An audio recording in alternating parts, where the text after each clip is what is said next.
Thank you. That introduction sounded way too grand, so I apologize in advance. But the bit that's accurate is I am going to talk about the project that we've been running in Leeds for the past 6 months, which is how do we create an age-friendly smart city. So the beautiful thing about this project is it's all buzzwords, and none of us genuinely knew what this means. So it's given us a lot of time and freedom to do a discovery.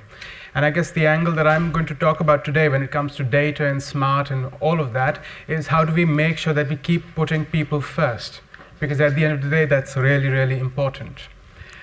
So the other insight as well, some of the personal realization, if you're working on an age-friendly project or any other potentially vulnerable group, when you talk about collaboration, you work with people to find a solution. It's not a case of us versus them. So you're not doing something to people just because you have the technical capability. I think every city has communities that have a lot of tacit knowledge, and we have to figure out how do we uncover that and then find the middle ground. So this is a bit about me. I guess the more honest version is I've given up on having a job title. That's what I tell people. So it's digital plus insert buzzword here. It changes every 6 months. There are two sides to the work I do. One is I personally would like to, and I hope everyone can take a more critical and measured approach towards working with technology. The second part of my job is figuring out how do we create the right sort of conditions so we can actually make work happen. So there's a sort of slightly philosophical side to things, but also a very hands-on and pragmatic side. And I'm going to cover both aspects when I talk about developing an age-friendly smart city. So before I begin, a little bit of a tangent. My first experience with anything that could vaguely be described as smart was to do with breathing and breath control. So I was in a research lab for about 3 years where we were working with 7-year-old children, and we were mapping their respiratory data, so your inhale and exhale, to biofeedback games that they could control in real time. And our sort of hope was that if you're able to do this, then perhaps we can improve the behavior of young children. So 3 years later, the biggest lesson, it was a great exercise, but the biggest lesson was, if you want to change attitudes, behavior, and perception, then you really have to understand what motivates people. You can't start from the point of view of this technology is amazing, it is definitely going to create change. So the lesson I had was you can stay in a lab and you can create this device, and you think it'll solve all the world's problems, but when you take it into a classroom, your biofeedback gaming device is just about the same as a projector or a laptop, and people will have the same set of anxieties. So a lot of work needs to be done understanding what motivates people. More of a tangent. So after I finished my research, I was sick of technology for a while, so I wanted to set myself a little challenge. I went off to Japan, and there I was, the stuff that I'd learned during my research, which was effectively mindfulness. I was running mindfulness workshops in Japan with 7-year-olds. And the goal here was, okay, technology is not a barrier. I'm not going to use any technology, but everything else is a barrier in terms of language, behavior, cultural perceptions, and so on. And that's where it really ingrained the discipline that you really have to think about the meaning you're creating. Focus on the people first. So that's a sensibility. Technology is not an excuse to do something to people. And I'll keep referring to this point again and again throughout my presentation. The best case scenario is when you're using it to build new kinds of relationships. And Tom, he's just hinted at all of the different kinds of relationships that you are building in a civic context.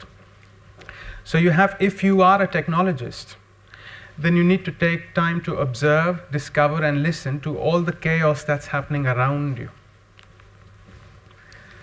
So that's one of the questions we asked ourselves when we started our journey of building an age-friendly smart city. Now, if all of you work in technology or technology sector, you know that one of the advantages we have is everything you want to do has probably been done by someone somewhere else. So if you're working in a civic context, there are lots of smart city projects. So the first thing we did was take a look at all the mistakes that we shouldn't be replicating. So when we looked east, then we came across entire cities that were being built from the ground up, which is great. All the technology talks to each other. They come with a $40 billion price tag, which is not that great. Secondly, when you read about these things, all the case studies and examples, you do wonder what has happened to the community. So, everyone's talking about everything can be measured, but what about the people? What is their perception? What are they doing with these spaces, right? And this is practically not a feasible approach in the UK, where we have these cities which have these rich, amazing communities. You can't sort of deconstruct them and construct them again. And when you look west, in sort of the San Francisco area particularly, everyone's constantly trying to disrupt everything all at the same time. So this is just one example where they've built a bus service which is crowdsourced, and you have free Wi-Fi and you can buy orange juice, but the bus ticket costs $6, whereas public transport costs $2. So obviously, if you're creating an age-friendly smart city, we have to be inclusive. So we can't create a solution for the few. So that was the first sort of summation of what is our plan of action. We have to do stuff that relates to real life experiences, and we also have to understand what people's genuine needs are, rather than working towards a perceived solution that alienates a whole lot of people. So the definition of our smart city project right at the very beginning was that it's going to have Internet of Things, it's going to have wearables, and it's going to have open data.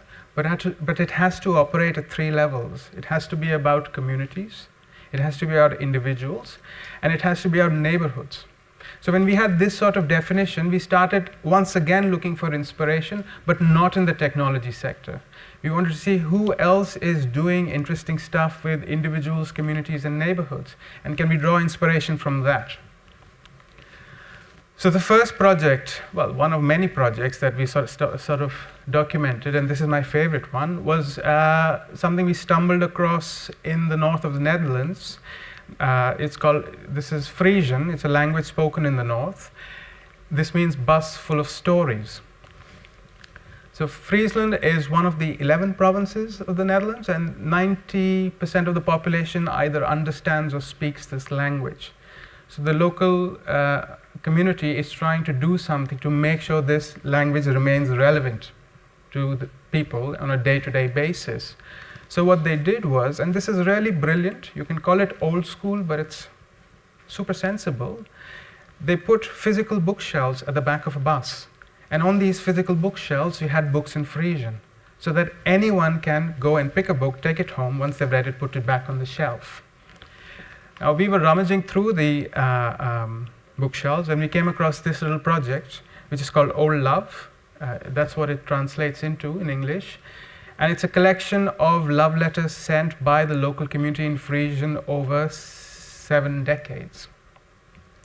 So this is really good inspiration in the sense that if you're trying to do something with the community, don't create this asset in isolation. Take it to places where people already exist.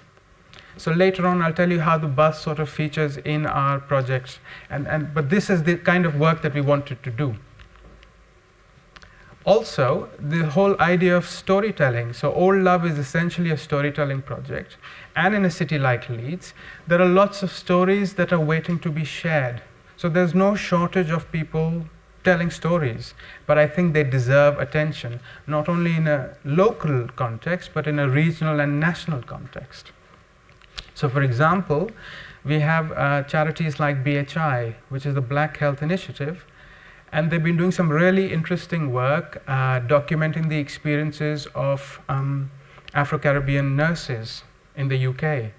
Now, when I met with them, they told me we do these storytelling projects, but at the end of the day, they're published as a CD-ROM because it's a digital asset and it makes the older person feel empowered, which is terrific, but it's a huge shame that these stories are sort of still within that bubble. They deserve wider attention. We have individuals who share almost in real time really personal and moving narratives of how they're caring for their parents or relatives or loved ones. These deserve to be shared as well. And then Leeds is kind of unique where it has this platform called Leodis, if you've heard of it. It has 59,000 images of Leeds.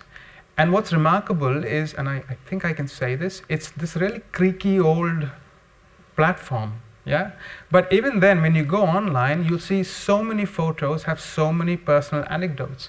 So despite the fact a lot of the functionality on the site doesn't work, people still want to take the time to go there and share their stories. Yeah? So we need to do something. We said, if we are going to have Internet of Things, let's make it about the community. And for example, can we be inspired by the Bus Full of Stories project in Friesland and do something in public transport using IoT that increases social inclusion? Because if you think about it, I mean, the next time you take a bus, there are all sorts of people in the bus, and they're by default. You don't have to bring them together in a contrived way. So let's take our project to them.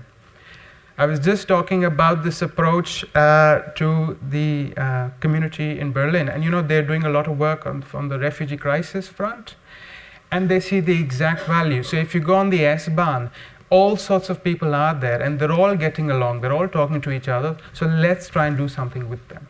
This is sort of a universal approach. Now, when it comes to individuals, you have two choices, especially when it comes to older people. There is this great parallel movement of let's build robots and avatars and whatnots, which can measure you, which can measure every aspect of you, strap them on, and if you're about to have a heart attack, don't worry, we'll know 5 minutes beforehand. Okay? Now, should we be doing that just because we can measure people? Or is there a better alternative of repurposing stuff so that it's used in the right context? So the case of Apple Watches, would you give it to an older person because you can monitor their heart rate? Or will you give it to an older person because you can install City Mapper and it will give them directions, or perhaps it will allow you to track an older person if you are a family member, and could this be a dementia-friendly solution? When it comes to neighborhoods, there is a case for using data, and Tom, you've already given us lots of brilliant examples. But there is this one statistic that I found on the TfL website. Perhaps it's representative of incidents across the UK as well, where the over 60s account for 14% of pedestrian casualties and 45% of pedestrian fatalities. So if we have data, can we use this data to figure out where do older people go? Where are their local communities? And then try and deploy hyper-local solutions. So South Korea, for example, is already starting to slow down its traffic lights. Can we do something, go a step further and perhaps deploy street furniture? Yeah, so at the end of the day, can we use data to make neighborhoods more safe for older people? So what happened by this time was, when we forgot about technology for a bit and started to think about a smart city in terms of individuals, communities, and neighborhoods, we found there is plenty of good practice. Plenty of stuff which is analog, which is happening in the physical, which we can either try and support or replicate using digital technology. So beyond the buzzwords, when it came to the question of how do we create an age-friendly smart city, okay, those are still buzzwords, but we said we need to empower individuals and communities, okay? And we need to make neighborhoods safer. So that was the sort of philosophical, critical rhetoric around the project. And this is the hands-on bit then. By the time we got to this point, we drew up a 6-month plan of action, where the first thing we did was we identified development themes and partners. So in the first instance, because it's a smart city project, it has a focus on communities and neighborhoods. One of our key partners were Leeds citizens. We're all growing old, so it's sort of a universal invitation for everyone to come on board. But we wanted specifically older residents and people who are caring for older residents. We wanted service providers, so that's the council, obviously, but a host of other private, public, and grassroots agencies. We also wanted technologists, so lovely, angry, clever people like Tom, who have raised, I'm going to praise you and embarrass you, I suppose, but we've been working together on this for the past 1.5 years, I suppose. So people who are very good at what they do, they work internationally by default, and they really care about their city. So tap into some of that angry energy and do something good with it. So those were our 3 partners, and we had 4 development themes. These were dictated by the World Health Organization. I think they have about 8, and we created a short list of 4. So housing and social participation, health and access, transport and inclusion, outdoor spaces, and safety. One of the things that is, one of the biggest problems with this approach you can see is that all of our themes are rather mega. So it's very easy to go down the route where you dream up really big ideas, you create a lot of confusion, and nothing happens. So this is how we implemented our plan of action. The first thing we wanted to do was to bring our 3 groups together. So what I've noticed is your technologists and your service providers will meet and speak. Your service providers and citizens will definitely engage in a grassroots forum, but rarely do all 3 get together. So we created an unconference which we called Age Camp, which we still don't know if that's the right name. I got into a bit of flack for that, where it was a very hands-on approach. From my side, it was a case to see what if you bring 120 people from these different backgrounds, give them together and not create any rules, what sort of chaos happens? It was not that bad, so that's fine. So they got to know each other, and you know, some of my, that was really remarkable, because one of my technologists came back to me and said, "I'm so glad not all older people are racist." And it was good that they were able to arrive at that conclusion on their own, because if at some point we're going to work in sheltered care homes or we're going to work in innovation labs, you know, on a day-to-day basis, if you come with that anxiety, you're not going to be frank and upfront. Similarly, the other favorite quote is another technologist told me that I didn't know old people are so opinionated. Yeah. So that happened at the Age Camp. Then the next challenge was you have these 4 mega themes, but you want to try and deliver small pragmatic steps. So we ran what we call innovation labs. We constantly rebrand them. The next time, if I see any of you in 6 months, it's probably going to be called something else. But the point of the innovation labs is you give these people, bring them together, give them a challenge, and the challenge is to come up with the smallest possible step you can take.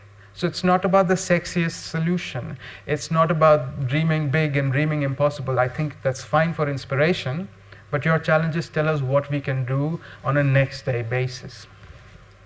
We've run 2 of these labs, and I'll give you an example of outcomes. So once we have our innovation labs, we have a small step which is actionable, then as quickly as possible, we start running community pilots. So you bring your technologist and your citizen and your service provider, create this thing, test it as early as possible, and then decide, using evidence, if you want to scale it, or if you want to use the insight you've got from that pilot to try and do something different. So yeah, test and adapt quickly. So 2 months into our project, this was the outcome from our first innovation lab. This is just one specific, each lab produces 4 ideas. This is the one that we took ahead, where an older resident came to us and, well, he runs digital inclusion classes for 80-year-olds, and he told us, listen, if I don't show my audience why they should use the internet in the first 5 minutes, I've lost them forever, because frankly, they don't care and they don't have the time to do this. And secondly, he said, if you want to get someone to start using Skype, do you know how many gestures it takes? So if you close your eyes and you think about the number of, pokes and swipes and tabs and whatever you have to take just to load Skype, that's a really frustrating experience. So one of our technologists, who is originally from Singapore, could relate to that. And she showed us photographs of her grandmother, and she says, when I have to Skype with her, first of all, it takes a while to figure out what this thing is that she has to hold in front of her face, and then understand where she has to hold it. And by the time we start having that chat, we're all a bit deeply frustrated. So being game developers, they came up with an idea called Monster Mesh, and it shall not be called that when it becomes mainstream. But their approach was, okay, if there are lots of distractions and frustrations in getting to use digital communications, let's remove all of them and see what we turn up with. So they created what is called a mesh box. In its simplest form, a mesh box is a one-button device. Now, if you think, it creates a hyperlocal network. So if you think about a group of flats in a building, a group of houses along a street, or even a care home, if everyone has a mesh box, when one person pushes a button and speaks into it, everyone else can join the conversation. Okay? 2 months later, they created the mesh box. It does exactly what they had planned. It doesn't look super sexy, but again, that's not our goal. Our goal is to try and create something simple and effective. We took it to a sheltered care home, And then we tested it. So before I give you the insight, when you're in the middle of a lot of chaos and doing lots of things, it's so important to step back and sort of figure out what's really happened here. Is we had an innovation lab where a technologist related with an older person who is from Leeds, and she was talking about her grandmother who lives 12,000 miles away, who only speaks Javanese. Okay? So based on that, she created a solution which a 97-year-old lady in a sheltered care home in Leeds loves. When we took the box and we ran a workshop, so we called it an unboxing workshop. Are you familiar with unboxing as a concept? All these young people, they buy these kits and they film themselves unboxing. So we went and unboxed this. It only has 11 moving parts. The rationale here was that this generation's grown up with the idea that you can take things apart or you can lift the lid and see the moving parts. So it was a sort of confidence increasing measure. We unboxed it and she gave us 3 use cases. We didn't have to convince her. She gave us 3 use cases of why she would want to use a mesh box.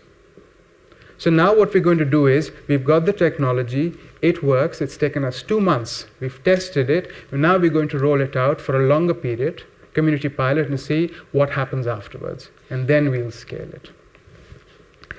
The other thing about this, which I think is kind of remarkable, is if you're working on a smart city project, I think your frame of reference understandably has to be the local community, but your good practice can come from anywhere. That's the reason why we bring our technologists in. They've deployed solutions all over the world. And that's what they try and repurpose to bring in Leeds. So it's, how do I say this? You don't have to have local solutions for local problems. I think you can be inspired by anything anywhere in the world and see can it be repurposed to create a sort of effective result for your community.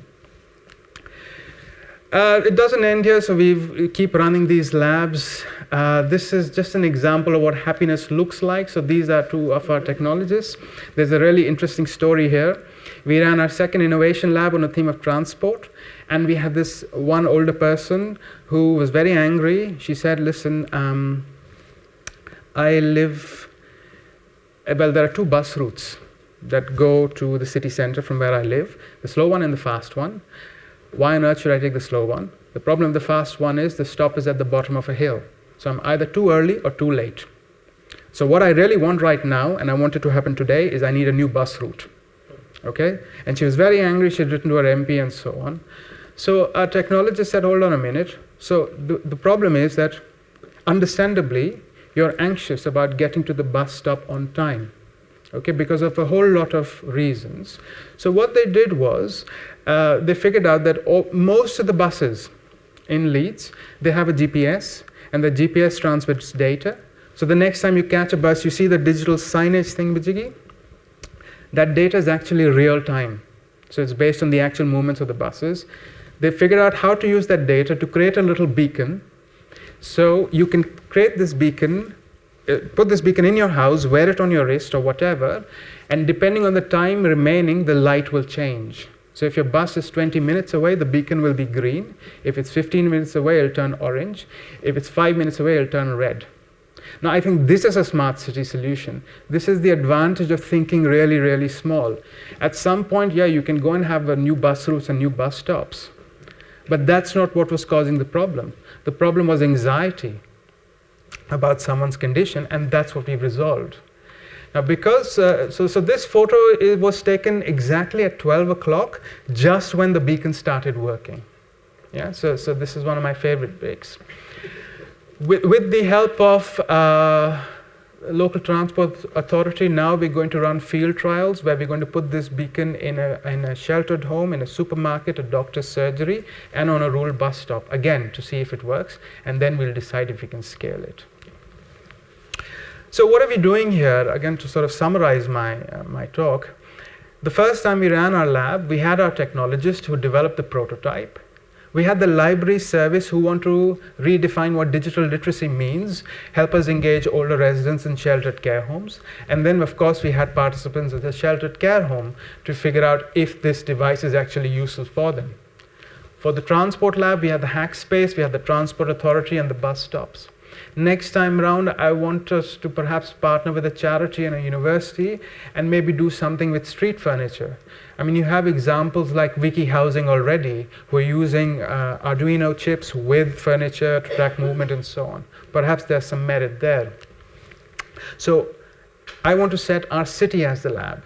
This goes back to the original point I made that, if you're trying to create behavior change, you have to understand the community's needs. And therefore, it's important for you to situate your ideas as early as possible in the environment where they're going to be used.